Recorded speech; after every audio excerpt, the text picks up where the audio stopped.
আপনারা জানেন, আপনারা নিজের চোখে দেখতে পেরেছেন যে জাতির জনক, জাতির পিতা বঙ্গবন্ধুর বাসা, সেই ঐতিহাসিক ৩২ নম্বরকে পুড়িয়ে ফেলা হয়েছে। এই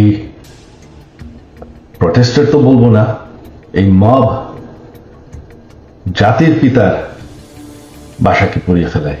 সেই বাসা যেখানে বঙ্গবন্ধুকে হত্যা করা হয়, বঙ্গবন্ধু আমার পুরা পরিবারকে হত্যা করা হয়, যেই বাসা ৭৫-এর খুনিরাও ধ্বংস করার সাহস পায়নি, যেই বাসা এখন এতদিন ওনার মিউজিয়াম ছিল, সেই বাসাকে তারা পুড়িয়ে ফেলেছে। বঙ্গবন্ধু একটি দলীয় বিষয় না, বঙ্গবন্ধু হচ্ছেন জাতির পিতা। বঙ্গবন্ধু না থাকলে আজকে আমরা বাংলাদেশ হতাম না, আজকে আমরা পাকিস্তান হয়ে থাকতাম।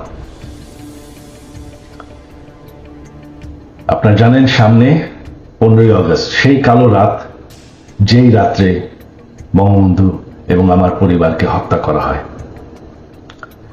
আমার আহ্বান বাঙালি জাতির কাছে যে আপনারা যদি স্বাধীনতার চেতনায় বিশ্বাস করেন, আপনারা যদি বাংলাদেশকে ভালোবাসেন, আর এই যে বাংলাদেশে বাস করছেন এটাকে মেনে নেন যে বঙ্গবন্ধু আপনাদেরকে স্বাধীনতা দিয়েছে, আমাদেরকে স্বাধীনতা দিয়েছে।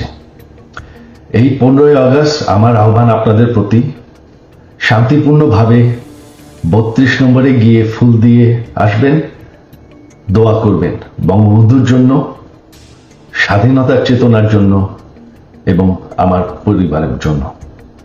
এই হলো আমার আহ্বান আপনাদের প্রতি। ধন্যবাদ। জয় বাংলা, জয় বঙ্গবন্ধু।